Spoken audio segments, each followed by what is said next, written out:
Galing Quezon, Palawan ang mga mangingisdang ito nang harangin sila ng mga tauhan ng China Coast Guard habang patungo sa Escoda o Sabina Shoal.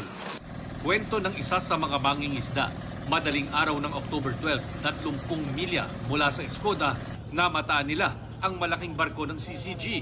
Doon palang hinarang na ang kanilang bangkang pangisda. Hinarang kami, malaking barko na inilawan kami ng malakas na ilaw bago nagpusina sila. Umabot siya ng umaga hanggang doon, maharang pa rin sila. Bandang alas 5 ng umaga, nagbaba ng 2 speedboat ang barko ng CCG. 2 speedboat, binangga-bangga kami, binangga-bangga talaga yung katik namin kasi gusto nila na palitin kami.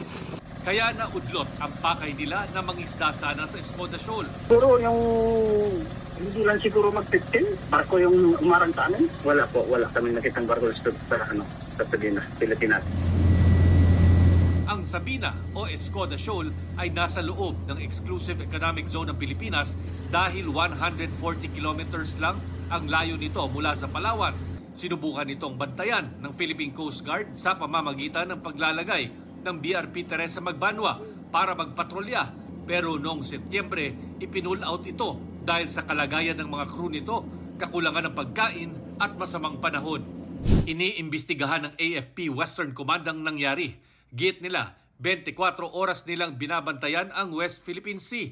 Ayon sa Chinese Embassy, ang Escoda Shoal o tinatawag nilang Xiangbingjiao ay bahagi umano ng kanilang Nansha Kondao o Spratly Islands na kanilang inaangkin. Nauna nang tinutulan ng China ang 2 bagong pirmang batas. Una, ang Maritime Zones Law na nagtatakda ng teritoryo ng Pilipinas alinsunod sa 2016 Arbitral Award at ang Archipelagic Sea Lanes Law na nagtatatag ng 3 sea lanes kung saan maaring dumaan ang lahat ng barko at eroplano ng ibang bansa.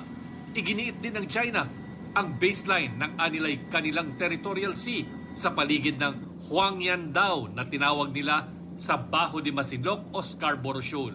Naglabas din na nga daw sila ng baselines nila. Wala namang specifics yung kanilang press statement. Hindi gaya ng ating batas na napakalinaw. Walang dahilan para magprotesta ang China kasi kung ano yung nakasaad dito sa Maritime Zones Law is kung ano man yung nakasaad sa international law.